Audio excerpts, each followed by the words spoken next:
Hi, Miss Janay. Hi, Miss Barbara. How are Oh, you? how are you? Good. This is a familiar face, a little bit. This is Skeeter. Skeeter was the brother of Peter, but I have some kitten news. Skeeter turned out to be a girl. So he, they're little babies. It's hard to tell what gender they are, but now we know Skeeter is actually a girl. And she's She's very a little squirmy. We had to get her a special toy, and she doesn't even care about that anymore. She just wants to go. Yeah. So Skeeter's the crazier one, but she's more fun. I guess you could say she's more playful. Yeah. Here, Janay. I am good. I'm glad to be here. It's a nice, beautiful summer day. The rain stopped, so let's enjoy it. Yeah, absolutely. Let's get started. Of course, of course. I'm going to go ahead and light the candle that represents God's presence in our lives always. I'm going to put this candle off to the side. You probably can't see it, but it's here. Okay. And we'll open with prayer. And I'll go ahead and start. Let's bow our heads. Take a deep breath. Dear God, thank you again for bringing us together and allowing us to stay connected during this difficult time where we have to be quarantined from family and friends. But there are ways we can stay connected, and we are so happy we have this one. Please open our minds and our hearts to your message, and let's have a productive church school session today. Amen. Amen. Okay. So today we are going to continue the story of Jacob. If you remember the last two lessons, we talked about Jacob. First, about his brother, him and his brother Esau. They had a real strong rivalry. And then last week, we talked about Jacob having a dream, falling asleep, and having God come to him and speak to him. So his story with him wanting to get married to a young woman named Rachel. So in Jacob's time in ancient Israel, thousands of years ago, women did not have any rights. So when a man wanted to marry a young woman, all he had to do was go to her father and ask for it, and the father would say yes or no. The woman had no say. Marry Rachel. However, Rachel's father, his name was Laban. He wanted Jacob to marry his older daughter named Leah. Because Leah was older, and it was customary for the daughter to get married first. So the father had a plan. He was going to marry Leah to Jacob without telling him. But so he went to Jacob with an agreement. He said, okay, I'll let you marry Rachel, the other girl, if you work for me for 7 years. You have to do some hard labor for me. So Jacob agreed. He said, okay. And he went to work for him, hard labor in the field probably. After the 7 years passed, it was time for Jacob to get married to Rachel. Wedding day came, and the father switched them without telling Jacob. They got married, and after Jacob lifted Rachel, who he thought was Rachel's veil, it turned out to be Leah. And you could, he was tricked. He was so upset. So that's an unusual story. Important things to notice in there. One is that Jacob got a taste of his own medicine, because if you remember back, he tricked his brother in much the same way. His dad, he yes. Took his father. Yes, he impersonated his brother to get his father's inheritance. And the other thing to notice about that is that Rachel and Leah had no ability to agree to Jacob or not. It was their father's decision and Jacob's decision. And they just had to go along with it. And the Bible teaches us through this story to notice their behavior. Just because they were being silent and listening to what they had to do, it doesn't mean they were weak. It doesn't mean they were powerless. The Bible wants to show that if the situation is out of your control, if you surrender, God still works through you and around you.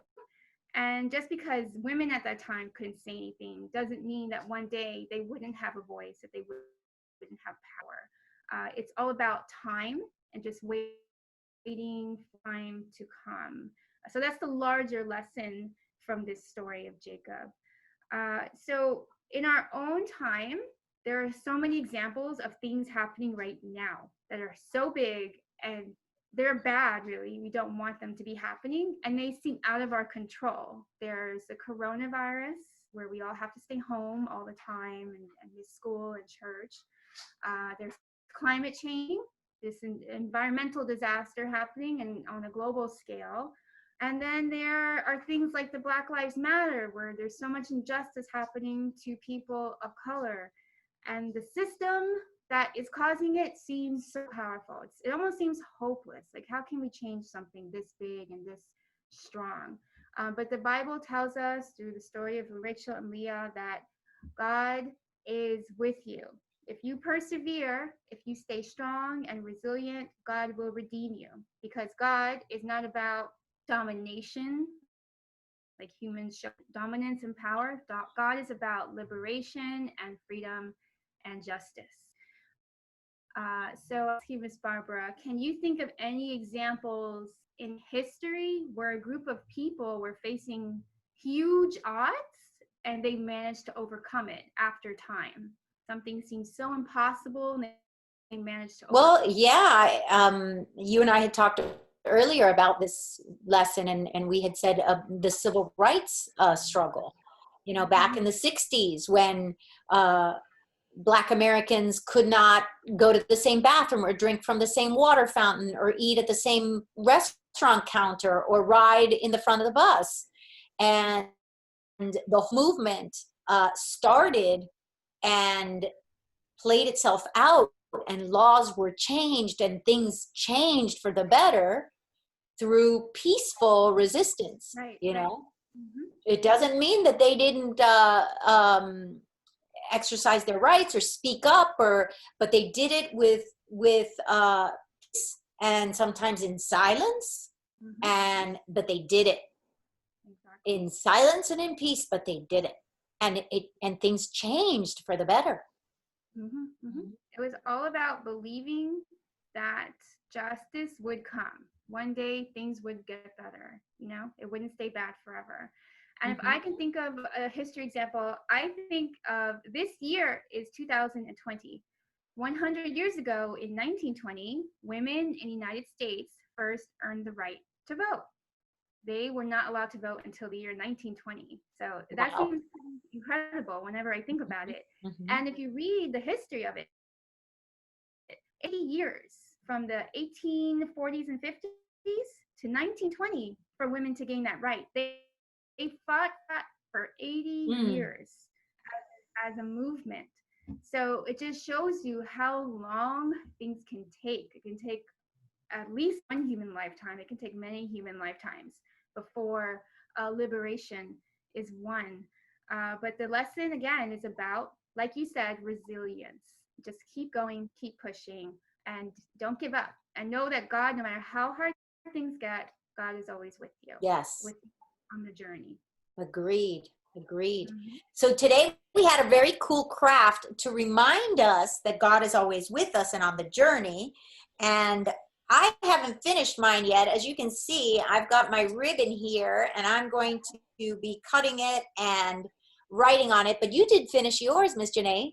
Yeah, so I chose a passage from the Bible from Matthew 11:28, chapter 11, verse 28. And it says, "If you are tired from carrying heavy burdens, come to me and I will give you rest." And that's probably a quote from Jesus. And again, no matter how tough it gets, we can always comfort and assurance in God. I love and know that better things come. Oh, and this is supposed to be a bracelet, so you can just tie it around your wrist. Yeah. They call it a reminder bracelet. So, whenever you feel tired, discouraged, you can look at this, put it on your wrist, and provides a little bit of encouragement. Yes. You know what, Miss Janay, right now I'm going through a little bit of a hard time because I'm feeling very lonely being home with coronavirus going around.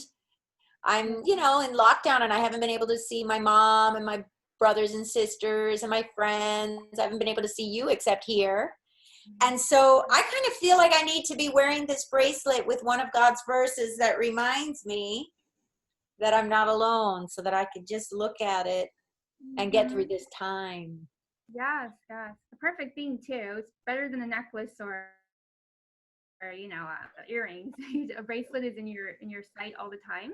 You can always look at it, take it out, and wear it around. It's always right there for you to look at. Yeah, Yes. this is a great project. Yeah. It's very simple, so easy. Yes, absolutely. Hmm. Hmm. Thank you, Miss Janay. I think we've run out of time.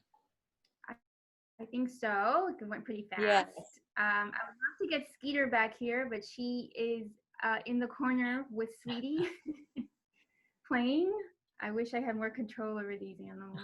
Yeah. Okay. So we'll just do the closing prayer Okay. and we'll wrap up our class for today. Okay. Okay. So you can close your eyes and bow your head again.